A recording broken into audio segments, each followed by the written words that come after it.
যে বাংলাদেশী মুছলমানৰ হকে মাত নামাতাৰ কাৰণে আমি তাইছন হুছেইনক আমি হকিয়াই দিব বিচাৰিছোঁ।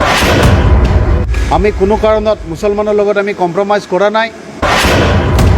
যে অপৰাধমূলক যে কাম বাংলাদেশী মুছলমানে কৰি আছে, এই ক্ষেত্ৰত আমি ৰাষ্ট্ৰীয় বজৰং দলে সজোৰে প্ৰতিবাদ কৰি আছোঁ আৰু যিসকল অপৰাধী আছে অপৰাধীসকলক শাস্তি দিয়াৰ ব্যৱস্থা আমি কৰি আছোঁ। ৰাষ্ট্ৰীয় বাংলাদেশী মুছলমানৰ দ্বাৰা অসম আৰক্ষীৰ ওপৰত যি আক্ৰমণ হ'ল, এক ভয়ংকৰ আক্ৰমণ তেওঁলোকে অসম আৰক্ষীৰ ওপৰত কৰিছে, য'ত কেইবাজনো আৰক্ষী বিষয়াকে ধৰি কনিষ্টবল আহত হ'ব লগা হৈছে। এই ঘটনাক আমি ৰাষ্ট্ৰীয় বজৰং দলে ইতিমধ্যে আমি তীব্ৰ ভাষাৰে গৰিহণা দিছোঁ।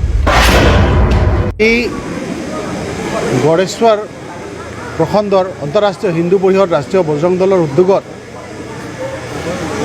এই বিশেষ সাংগঠনিক সভাৰ আয়োজন কৰা হৈছিল।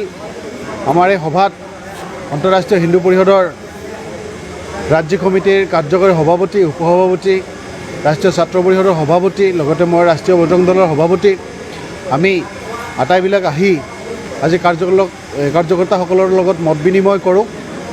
আমাৰ যে এই বৃহত্তৰ অঞ্চলত গড়েশ্বৰৰ পৰা আৰম্ভ কৰি বাঙালীপাৰালৈকে এই বৃহত্তৰ অঞ্চলত আমি দেখা পাই আছোঁ যে বাংলাদেশী মুছলমানসকলে বিভিন্ন ধৰণৰ বেপাৰ কাম কাজ মিস্ত্ৰী লেবাৰ হৈ আহি সোমাই এই অঞ্চলবিলাকতো বাংলাদেশী মুছলমানে নিজৰ দপদপনি আৰম্ভণি কৰিব ওলাইছে। বিভিন্ন কাৰ্যত আমি তেওঁলোকক এইবিলাক ক্ষেত্ৰত আমি দেখা পাইছোঁ। গতিকে আমি হিন্দুসকলৰ মাজত এক জাগৰণ আনি সম্পূৰ্ণ এই অঞ্চলটোক যাতে আমি বাংলাদেশী মুছলমানৰ কবলৰ পৰা ৰক্ষা কৰিব পাৰোঁ, তাৰ কাৰণে আমি চেষ্টা আৰম্ভ কৰিছোঁ। বিভিন্ন সময়ত আমি য'তে হিন্দুৰ বিপদ হৈছে তাতে আমি ৰাষ্ট্ৰীয় বজৰং দল থিয় হৈছোঁ। আমি কোনো কাৰণত মুছলমানৰ লগত আমি কম্প্ৰমাইজ কৰা নাই।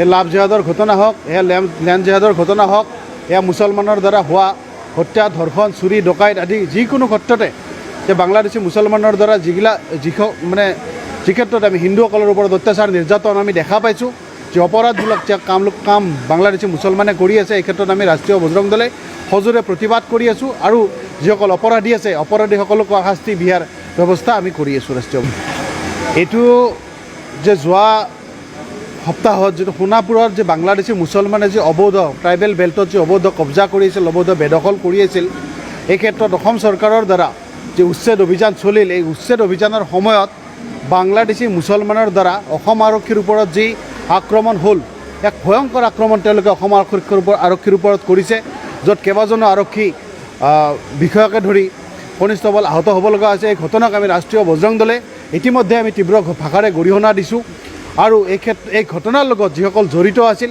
সেইসকলক উচিত শাস্তি দিয়াৰ কাৰণে আমি অসম চৰকাৰক ইতিমধ্যে দাবী জনাইছোঁ।